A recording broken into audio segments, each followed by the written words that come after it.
And this fall, I'm going to take my talents to South Beach and join the Miami Heat. July 8th, 2010, LeBron James made a decision that would forever change the landscape of the NBA. A decision that would leave one city torn apart, one franchise looking for answers. But how can we blame a man for putting himself first when we as humans do it all the time? Here are 3 things that can be learned from LeBron James and his decision on this special episode of the Sports Minute.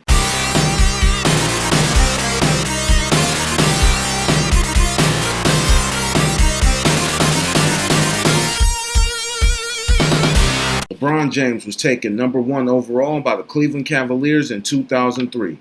In his first stint in Cleveland, LeBron would lead the Cavaliers to 5 playoff appearances and their first ever NBA Finals appearance in 2007.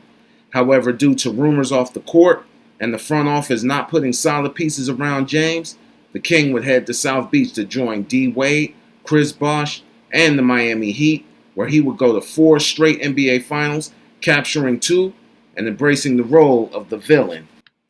So here are 3 things that we could learn from LeBron James' decision and how you can apply it to your life. Number 1, you come first. No matter what anybody says, no matter how anybody else feels, you come first.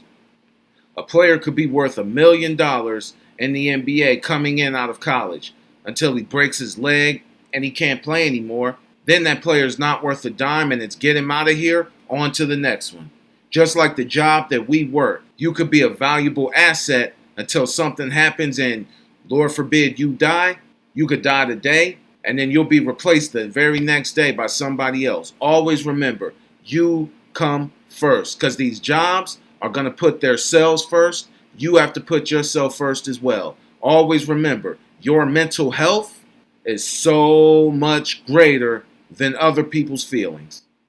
Number 2, people don't leave bad jobs, they leave bad bosses. LeBron James and Dan Gilbert haven't always had the best relationship, and that's no secret. And I do believe that there are times where Dan Gilbert treated LeBron unfairly and treated LeBron very poorly, despite everything that LeBron has done for the organization and for the city of Cleveland.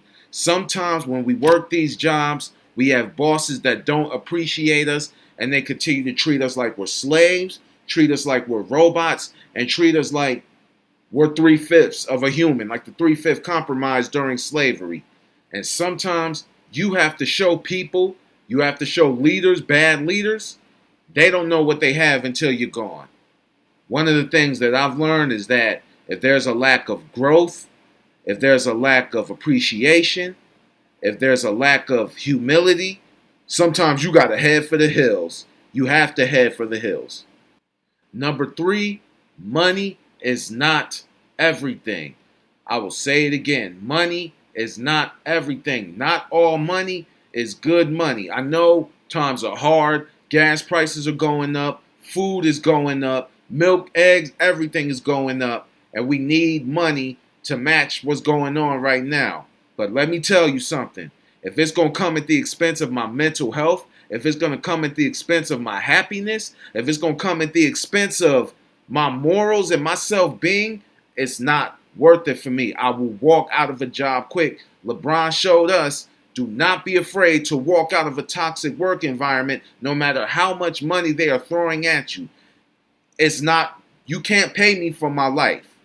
And that's one of the biggest things that I took from LeBron. They threw a whole bunch of money at LeBron to get him to stay. But when you're in a bad work environment, you have nothing around you to help you win, no key pieces, and you have to do everything. He had to carry the team on his back. He led a bunch of nobodies. Yes, I said it. Nobodies to an NBA championship appearance. He said, I cannot do this all by myself. I need help. If your boss is not willing to give you the tools to help you succeed, you got to go succeed somewhere else. Once you've hit that ceiling, find another room. That's exactly what LeBron James did, no matter how much money they threw at him. And he was happy. He was genuinely having fun playing basketball again. LeBron James has donated to countless companies. He built a school an I Promise school for underprivileged youth. And he's done a lot of things that make him happy. He understands that you can't take this money with you. And I think that's another thing we all need to understand. You can't take this money with you. Money can't buy happiness. It can't buy health.